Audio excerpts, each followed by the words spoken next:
I will explain you one comparative figure of the different vertebrate skeletons. Due to this account, you may go through the types of your vertebrate skeletons first, then you know about the subdivisions of the vertebrate endoskeleton. Okay? You know, you will go through the vertebrate skeletons and you must go through the three different points. I already depicted these characters about the skeleton which are available in the vertebrate organisms. Generally, three types of skeletons develop in the vertebrates. One is called as epidermal horny exoskeleton. Second type is known as dermal bony skeleton. Third one is known as endoskeleton. Okay, first of all, I narrate the characters of these three skeletal structures which are available in the vertebrate group of organisms. Then I shall differentiate the subdivisions of the vertebrate endoskeleton. First of all, I explain the types of the vertebrate skeletons to you. I already said their characters to you in the last classes. Okay, for your knowledge, again, you bring your attention to these points. You must find three types of skeletons developed in the vertebrate group of organisms. One is known as epidermal horny exoskeleton. Second one is known as dermal bony skeleton. Third one is known as your endoskeleton, which are again divided. Okay, this one again divided by some other subdivisions. Okay, first of all, you remember the epidermal bony skeleton. These include the hard, horny or keratinized derivatives of epidermal layer of skin, such as claws, reptilian scales, your bird feathers, and mammalian hairs, horns, hooves, nails, etc. All living amphibians lack an exoskeleton in their bodies.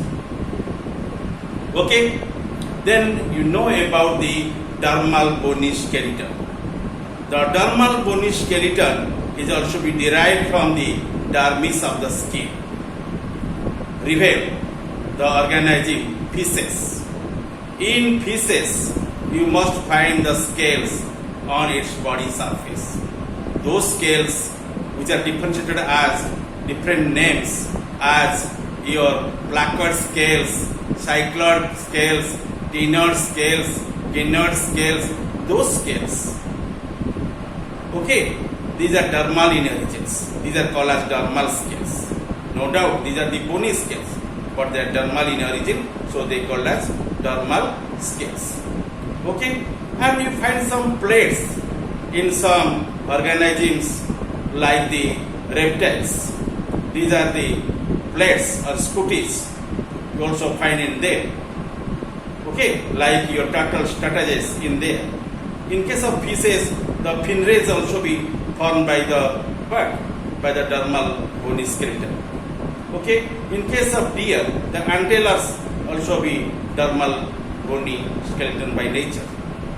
Okay, and you know your deer is one mammal, and which one generally possesses the antlers in its head.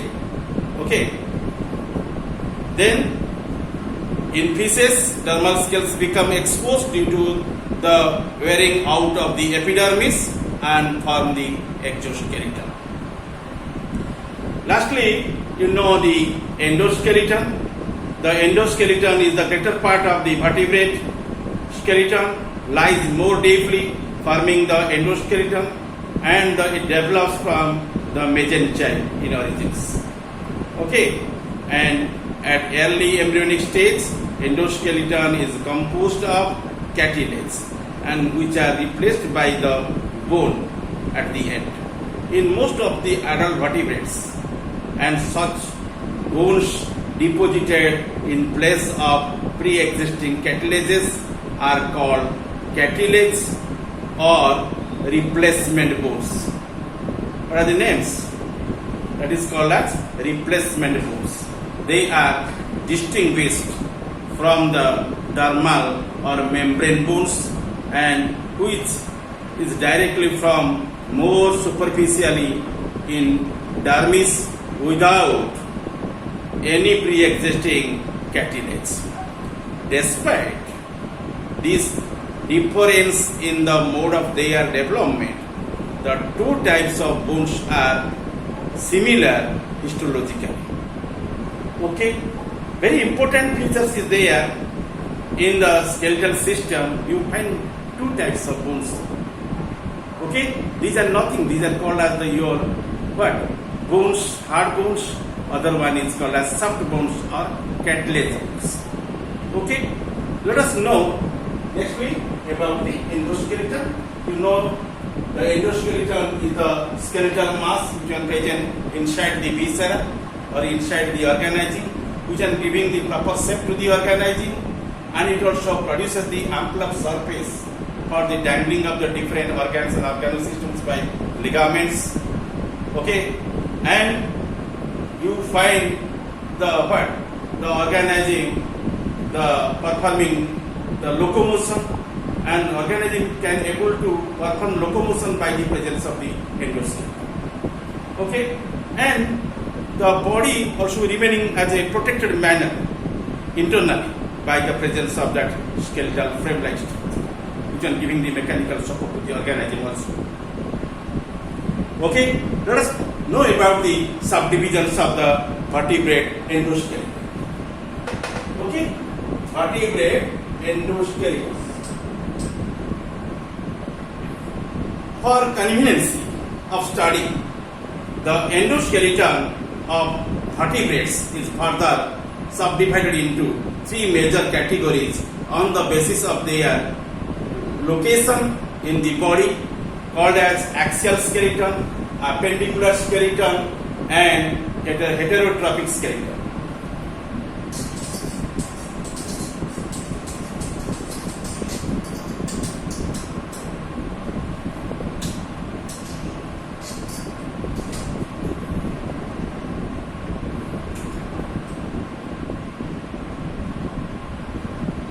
Axial skeleton,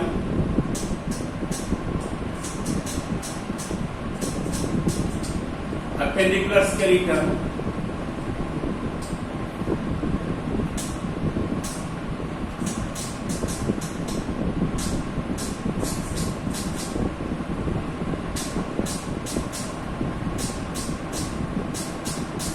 thirdly your heterotrophic.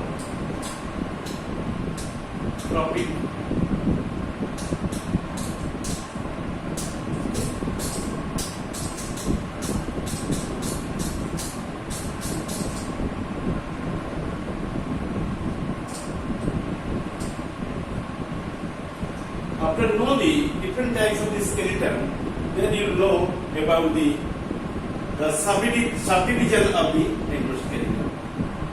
I already finished the axial skeleton and appendicular skeleton to you in the last classes. And you do not know about the heterotrophic skeleton. Heterotrophic skeleton. Okay? Heterotrophic skeleton is the third type. Okay? And each of these categories includes the several elements. According to the another scheme, the entire endoskeleton also divided into two forms. Instead of the three, in case of there, you find two forms of the skeleton, and one is called as somatic,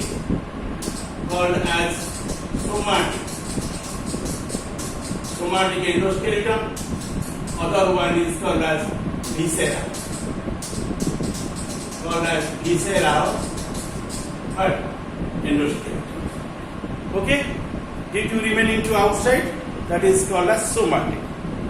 It remains at the uppermost part of the body, not exactly outside of the body. That is called as your somatic but skeleton, which are further divided into the axial skeleton and also appendicular skeleton. Okay? But the viscera also remaining inside the body, which one is also be called as your splanchno-cranium. Okay? Your axial skeleton and also your appendicular skeleton will be arising from your somatic endoskeleton. Okay? Which are the origin to this axial skeleton and appendicular skeleton. But visceral skeleton generally origin to your heterotrophic skeleton. Okay? Which one also be called as your pharyngeal wall or a splanchno-cranium. Let us know about the detail about them. You know the axial skeleton and you also know the appendicular skeleton. I already described their characteristic features to you. Today I will explain you about the visceral skeleton, the skeleton of pharyngia.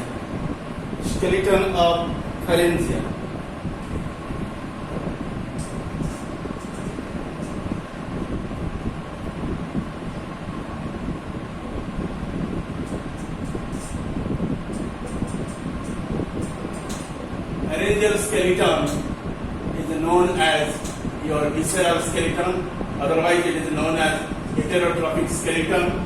Okay? Then this skeleton also be called as splanchno skeleton.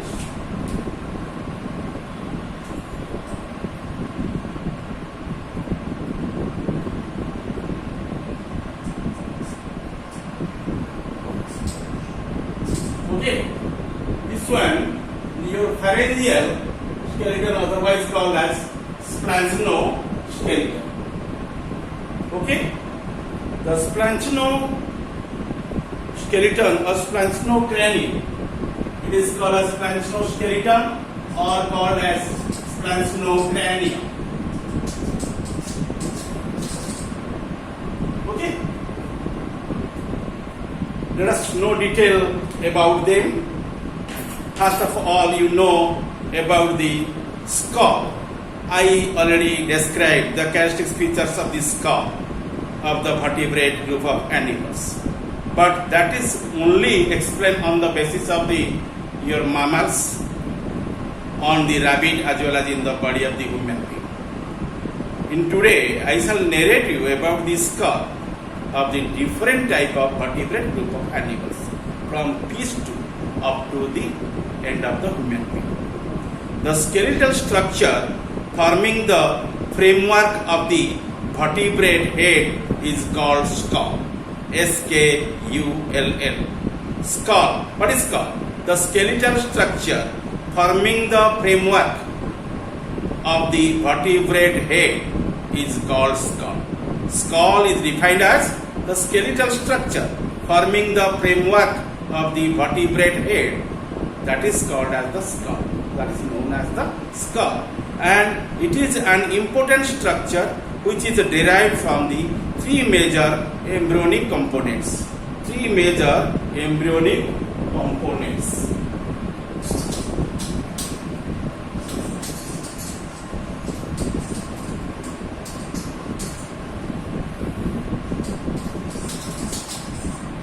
What are these embryonic components?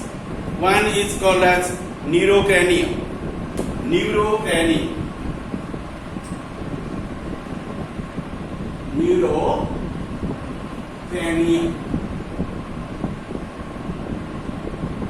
Okay. First one is called as neurocranium. Okay. Neurocranium, otherwise called as your chondrocranium. Or called as chondrocranium. condylarocranium. This is one substitute word of the neurocranium. Okay, it is first. You find three divisions. First one is called as neurocranium, or also be known as condylarocranium. Second one is known as your dermatocranium. Dermatocranium. Second one is known as dermatocranium. Dermato.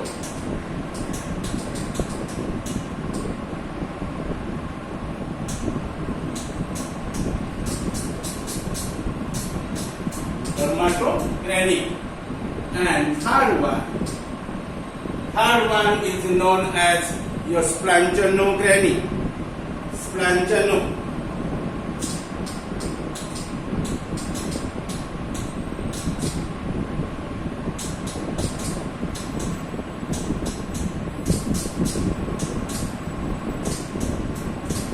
Or pharyngeal skeleton. Which one is called as your pharyngeal skeleton?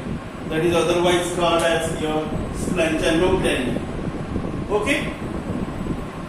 Then you know detail about them.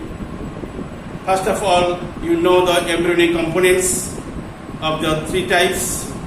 And first one is the neurocranium or condylarocranium. Second one is called as dermatocranium. Third one is called as splanchno-cranium. The splanchno-cranium is the third one, which one also be called as the skeleton of the pharyngeal or pharyngeal skeleton. Okay, let us know about your neurocranium or condylarocranium. It includes first cranium or brain box. Cranium or brain box are also be called as the skull. Okay, and that is also be called as the skull, or also be called as your cranium box or brain box, and that is the house of the brain. Generally, brain lodged within it. Brain usually lodged within the brain box. Okay, or bony box. And that is also be known as cranium. Okay. Then nextly, you find three pairs of the sense organs in the head. A pair of eyes, a pair of ears, and also a pair of what? After this, a pair of nostrils. And they would be named as nostrils for olfactory organs. Okay, olfactory organs are called as nostrils or nose. Optic organs are known as the what? Eyes. Okay, and auditory organs are known as the what? Ears. And you see the olfactory one, other one is the optic, and hearing organ which are called as the ears, that is also being called as otic. These are sensory capsule. What are these? One is called as olfactory,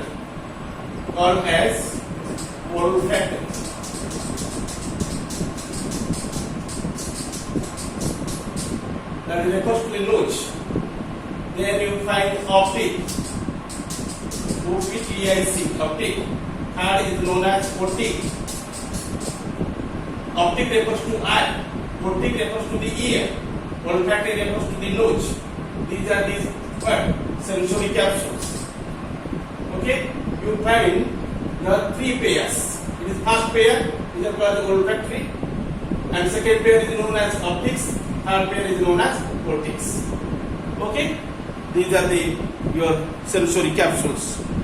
Okay, and three pairs of sense capsules containing the special what? Sense organs of the smell called as the olfactory, sight or optic, and hearing known as the otic. Okay, then you know about your dermatocranium. It includes your membrane or your dermal bones attached to the neurocranium and splanchno-cranium. This connective structure is called as dermatocranium.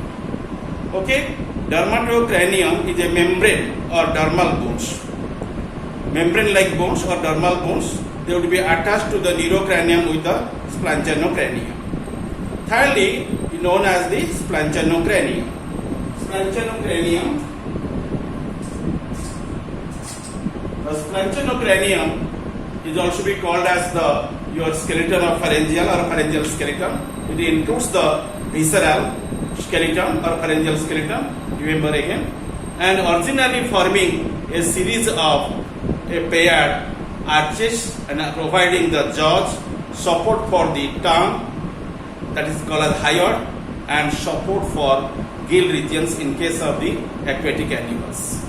Okay, and these are the general features of the skull of the vertebrate group of organisms. Today this was